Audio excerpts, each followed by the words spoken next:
بسم اللہ الرحمن الرحیم۔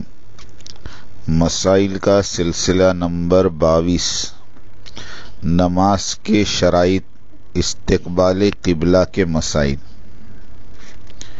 مکہ مکرمہ میں مقیم شخص کا قبلہ۔ مکہ معظمہ میں مسجد حرام کے اندر نماز پڑھنے والے یا ایسی اونچی عمارت یا پہاڑی پر نماز پڑھنے والے کے لیے جہاں سے بیت اللہ شریف صاف نظر آتا ہو، عین کعبہ شریف کی طرف نماز پڑھنا ضروری ہے، اور حرم شریف سے باہر جو شخص نماز پڑھے اور عمارت اور مکانات کی آڑ کی وجہ سے کعبہ کو نہ دیکھ سکتا ہو تو اس کے لیے کعبہ کی جہت کی طرف نماز پڑھنا کافی ہے، عین کعبہ کی طرف رخ کرنا لازم نہیں۔ حج اور بھیڑ کے زمانے میں حرم شریف کے اندر اور باہر بسا اوقات قبلے کی طرف توجہ کرنے میں کوتاہی ہو جاتی ہے، اس لیے وہاں خاص طور پر قبلے کا خیال رکھا جائے۔ مکہ معظمہ سے باہر رہنے والوں کا قبلہ۔ مکہ معظمہ کے علاوہ دنیا کے دیگر مقامات پر رہنے والوں کے لیے عین کعبہ کی طرف رخ کرنا لازم نہیں، بلکہ سمت قبلہ رخ کر لینا کافی ہے، جیسے ہمارے ہندوستان میں مغرب کی جانب۔ قبلہ عمارت کعبہ کا نام نہیں۔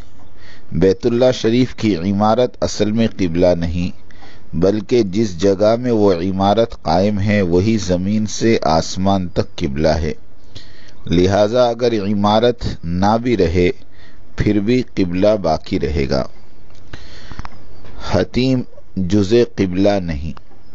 اگر مسجد حرام میں اس طرح نماز پڑھی کہ رخ صرف حتیم بیت اللہ شریف کا شمالی خارجی حصہ جو 6 ہاتھ 1 بالشت کے بقدر ہے کی طرف رہا اور کعبہ کی طرف نہیں ہوا تو نماز صحیح نہیں ہوگی۔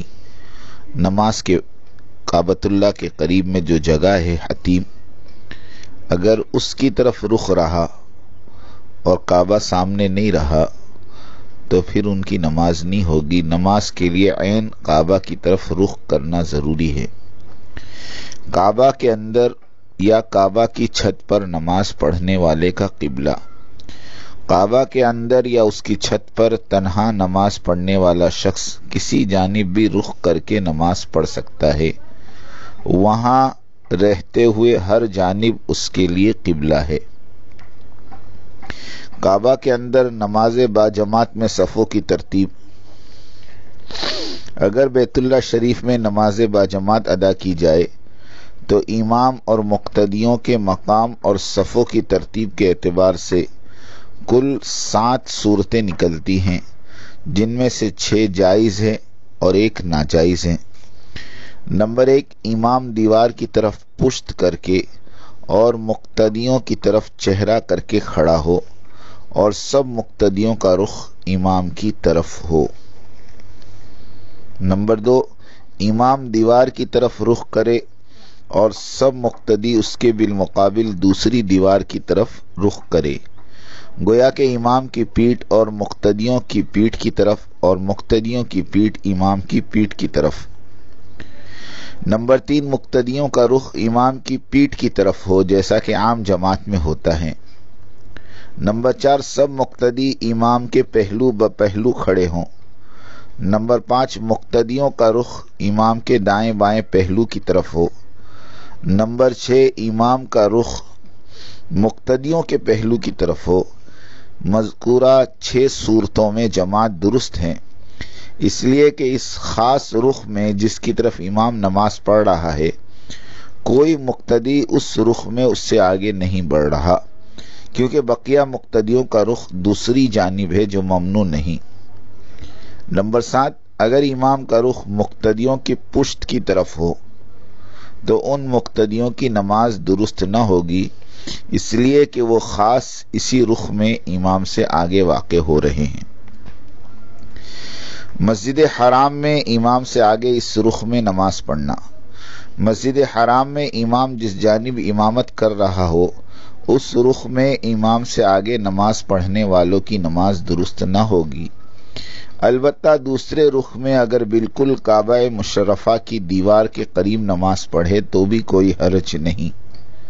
آج کل ناواقفیت کی وجہ سے مسجد حرام میں اس سلسلے میں بڑی کوتاہی ہوتی ہے۔ امام صاحب دھوپ کے وقت یا زیادہ بھیڑ کی وجہ سے یا نماز تراویح میں رکن یمانی اور حجر اسود کے مقابل شیشے والے کمرے کے نیچے نماز پڑھاتے ہیں، اور بہت سے حضرات اسی جانب آگے مطاف میں نماز کی نیت باندھ لیتے ہیں، جو صحیح نہیں۔ اس لیے کہ امام کی جگہ دیکھ کر ہی وہاں نماز کی نیت باندھنی چاہیے، ایسا نہ ہو کہ غفلت کی وجہ سے نماز ہی صحیح نہ ہو۔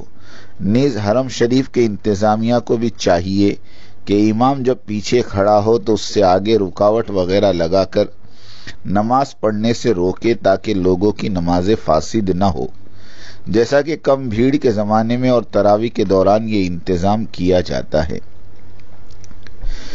قبلے کی سمت جاننے کے ذرائع۔